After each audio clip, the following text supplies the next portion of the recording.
Welcome to this video. In this video, we're going to be talking about the fundamentals of the Ielts listening. So here, we're going to be setting up the groundwork for all the future content that you're going to be learning in this course. So here are the basics. The first thing you need to know is that the Ielts listening test is going to be a total of 40 minutes.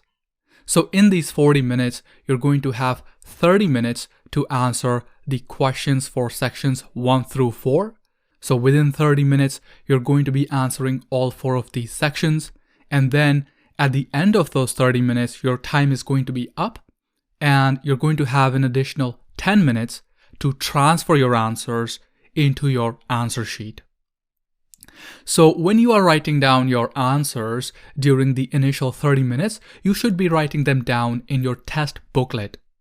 So it doesn't matter if your spelling is correct in the test booklet, it doesn't matter how you write it in the test booklet, but when you are transferring the answers in those last 10 minutes into your answer sheet, then everything has to be perfect. The spelling has to be correct, your answers have to be correct. So that is how the test is going to be split up. So in these 4 sections, you're going to have 10 questions per section. And each one of these sections is going to get progressively more difficult. So that means that section number 1 is going to be the easiest, section number 2 is going to be a little bit harder, 3 gets more difficult, and then the final section is going to be the most difficult of all. Now, the good thing about the Ielts listening test is that all the questions in all 4 sections are always going to go in order. So if you have taken our Ielts reading course, the Ielts academic reading course, then you will know that there are certain questions that go in order and certain questions that don't go in order, and some questions that go in order sometimes, right? So that's how it is in the Ielts reading. But with Ielts listening, this is not the case. So in a way, this makes our job a lot easier because every question in every section is going to go in order. So what that means is that the answer to question number 2 is going to come after the answer to question number 1. And the answer to question number 3 is going to come after the answer to question number 2. So it always goes in sequence, in order.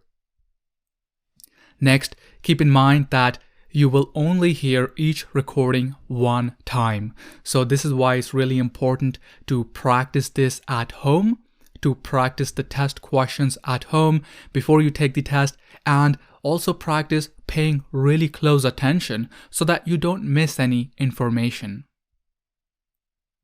Next, all the questions in all 4 of these sections are going to be different variations of either the multiple choice question type or the fill-in-the-blank question type.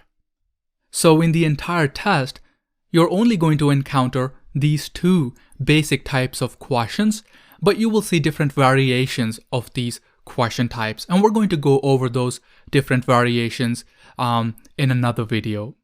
But this is similar to the Ielts reading questions. In the reading questions, you may remember that we also have only 2 basic types of questions, multiple choice or fill in the blanks. So here, it's the same case. Next, keep in mind that this is a listening comprehension test, okay? So when we say comprehension, what we mean is your understanding of the information in the audio. So in order to make sure that you understand the information in the listening tests, you have to be able to understand synonym language. So synonym language just means using different words, different phrases for meaning the same thing. For example, instead of a computer, I might use the synonym language for the computer and I might say a laptop or a PC. Or another example of synonym language is, let's say if we're talking about the word country, well, I could use other words that mean the same thing. So if I was to say nation instead of country, then that would be an example of synonym language. So synonyms are when we use different words to convey the same meaning or similar meaning. You'll see more examples of this as we go further in this course. Next, keep in mind that this is not a straightforward listening test. A lot of students think that it's pretty straightforward in that you just have to jot down whatever you hear on the audio tape, but this is not the case. In fact, you need strategy and tactics to succeed with the IELTS listening test, and we're going to cover all of these different strategies and tactics in this course. The IELTS examiners are going to try to trick you to get you to pick the wrong answer, and there are going to be situations where the answers are not clear or they may be tricky and difficult to identify. So we're going to show you exactly how to do that, how to search for the correct answers in this course. Next, the answers in the different sections can be spread out or be very close together. So when you hear the audio tape, the conversation or the monologue in the audio is going to be giving you the answers. Now, these answers may come very rapidly right next to each other, so they may be placed very closely together. So that means that perhaps the answer to question number 3 and the answer to question number 4 may be stated in the same sentence. Keep in mind that the answers will go in order, so that means that the answer to question number 3 will come before the answer to question number 4. However, the answers to questions 3 and 4 could be stated in the same sentence. If such is the case, then we can say that the answers are very close together. It can also be the case that the answer to question number 3 appears in one sentence, and then the answer to question number 4 appears 5 sentences later or 4 sentences later. In such a case, we can say that the answers are spread out. Okay, so the answers may be very close together or not. Now, when you believe that you have heard the answer, then you should immediately move your attention to the next question. So, be mindful of the current answer. Be mindful of the question that you're currently paying attention to so that you can write down the answer for that question. But what I mean by this is that you should always be one step ahead. Okay? Always be one step ahead so that soon as you see that the audio is talking about the answer to question number 3, your attention should also move to question number 4 so that you can be ready to write down the answer for question number 4 soon as you hear it. And when they start talking about the answer to question number 4, your attention should also move to question number 5. So in this way, you should always be one step ahead. Be sure to also listen very closely to avoid traps. Like I've stated before, the examiners are going to try to trick you. So we're going to cover this in another video. I'm going to break down each one of the different tricks and traps that the examiners are going to use, and that way you can avoid these traps. Now, when you hear the answer in the audio, be sure to write down the answer immediately on the test booklet, okay? Don't write it down on the answer sheet because this can be a waste of time. It's best to write it on the test booklet and then transfer your answers to the answer sheet at the end. Because you already have extra time for that, you will have an extra 10 minutes to transfer your answer to the answer sheet, so you should do that at that point. But in the beginning, when you hear the answer, write it down immediately on the test booklet. It doesn't matter how you write it on the test booklet. There are no rules and nobody's checking your test booklet, okay? Examiners do not care about what you write on the test booklet. So you can write down the answers in any way that you want. You can even write it down in your own language if that helps you. I don't recommend it since this is an English test, but if you must, then you can do that. Another thing to keep in mind is that sometimes when you hear the answer, you may not be sure about the spelling. You may not be sure about the correct spelling of the answer. So what do you do then? In this case, you should not try to think about the correct spelling because this is going to waste time. Just write down on the test booklet to the best of your ability. Okay? You can think about the correct spelling later on at the end when you are transferring the answers to the answer sheet. But when you hear the answer, write it down immediately. Don't worry about the spelling and just get it down so that you can move on to the next question. Remember, we're always trying to be one step ahead. This is a mistake that some students make, which is that they try to memorize the answers as they take the test. So for example, they may think that, okay, I heard the answer to question number 3, I'm going to keep it in my mind, and I'm also going to be on the lookout for the answer to question number 4, and then I'm going to write down the answers to question number 3 and number 4 together. So this is a major mistake. Do not do this. Don't try to memorize any answers because they're going to move pretty fast. Sometimes, like I said, the answers can be very close together and they can move very fast. So the answers can come directly one after the other, and you're not going to have a lot of time in between. So we already have very little time, so make the best of it and write down the answer immediately. Do not try to memorize the answers. Now, you are expected to know how to spell common English names like Mary, John, Kate, etc. If they are more complicated names, then you are not expected to know them. If you want to be sure, and if you're not sure about how to spell these common names, you can just do a search on Google for common names online. You can just look them up online, common English names or common American names or common British or Australian names, and you can just go through that list and be sure to know how to spell these common names. Next point, spelling must be perfect. So if you spell even a single letter wrong, then you are going to get the entire answer wrong. You do not get any points or any half points for incorrect spelling. So even if you put the right answer down, if your answer is correct, but the spelling is wrong, you're going to get it marked wrong. So don't do that. Make sure that you know how to spell the words correctly.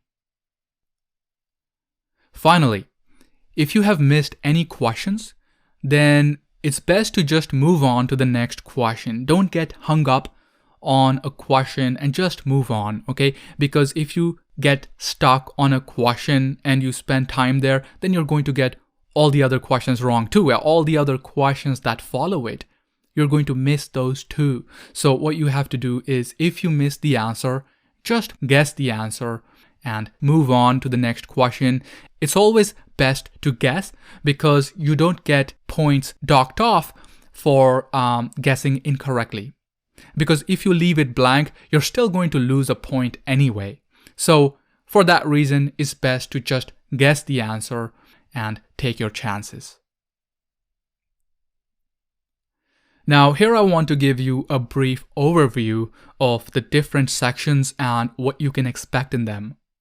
So here we have section number 1, and in section number 1, we are going to have a conversation between two speakers. So here we have two speakers, and they're going to be having a conversation. This conversation is going to be set in everyday social context, so something that you would encounter in your typical daily life. So regular social context. So here is an example. It could be a conversation about travel arrangements, about booking accommodation. Perhaps someone is trying to book a reservation for a hotel or a flight ticket.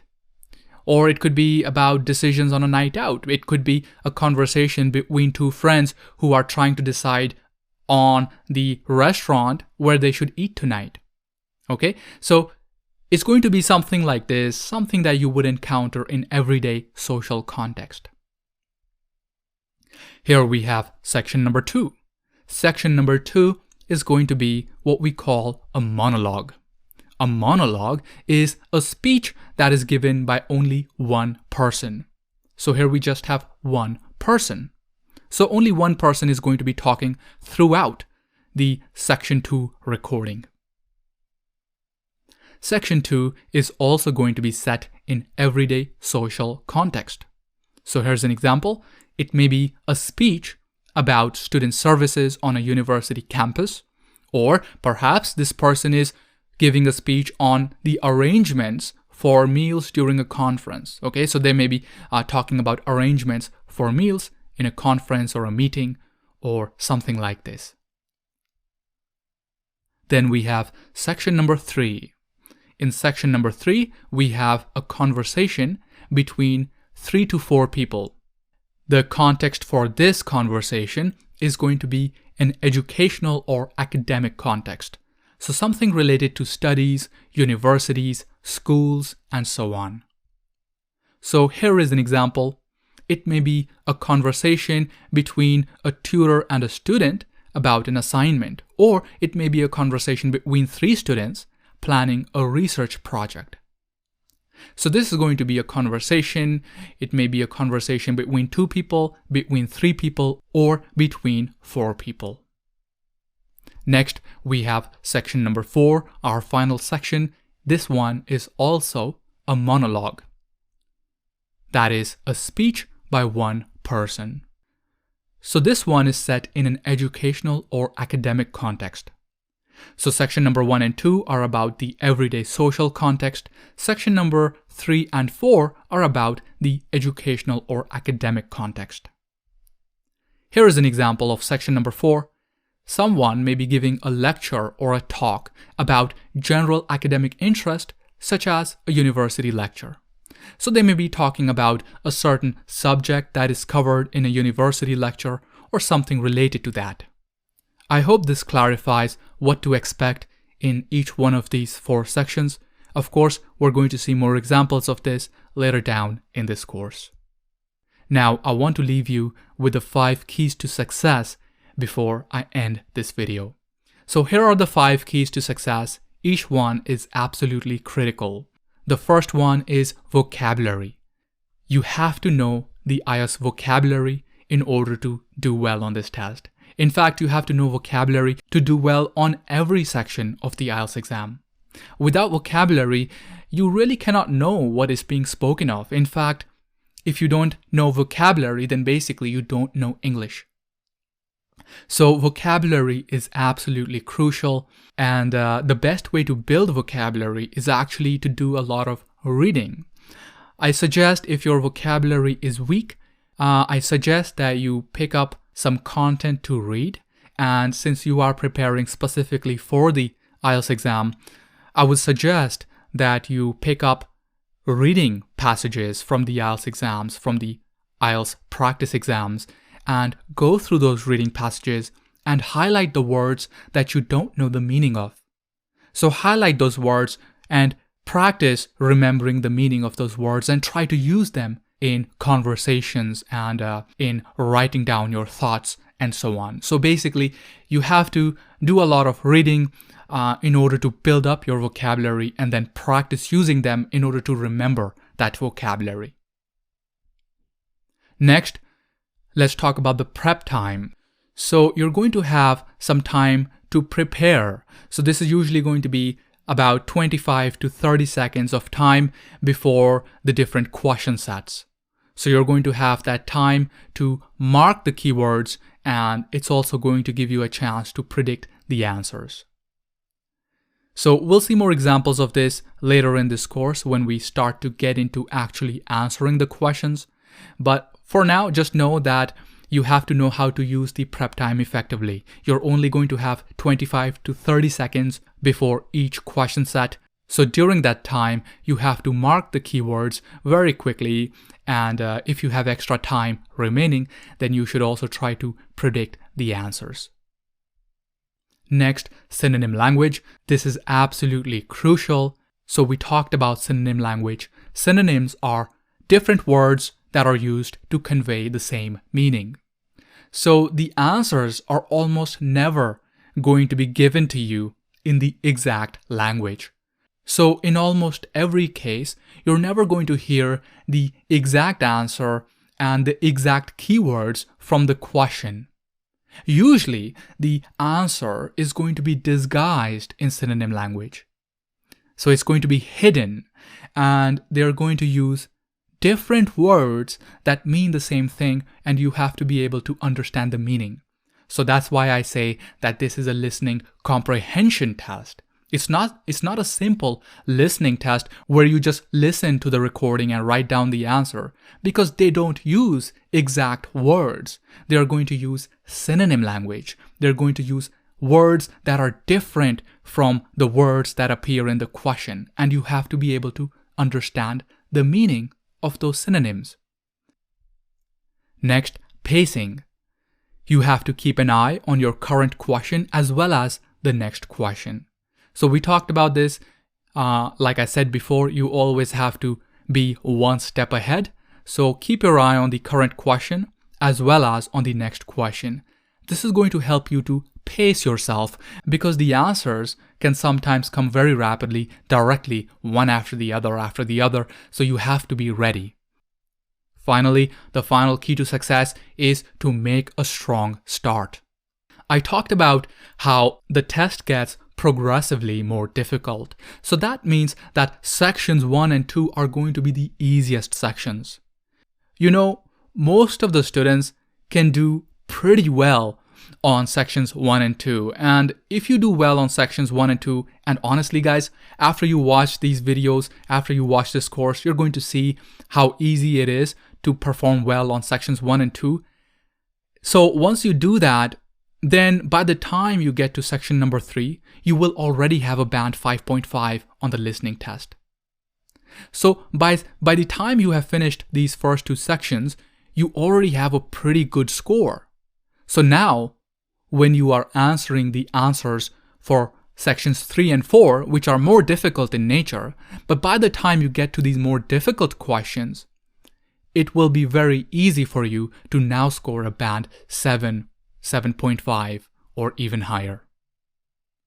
So what I mean is, start strong and do really well on the easy questions, so that by the time you get to the more difficult questions, you will already have significantly improved your chances of getting a band 7+ on the listening test.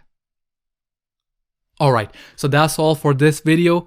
I hope you found this insightful. In the next video, I'm going to be breaking down the different types of questions that you're going to see on the IELTS listening test.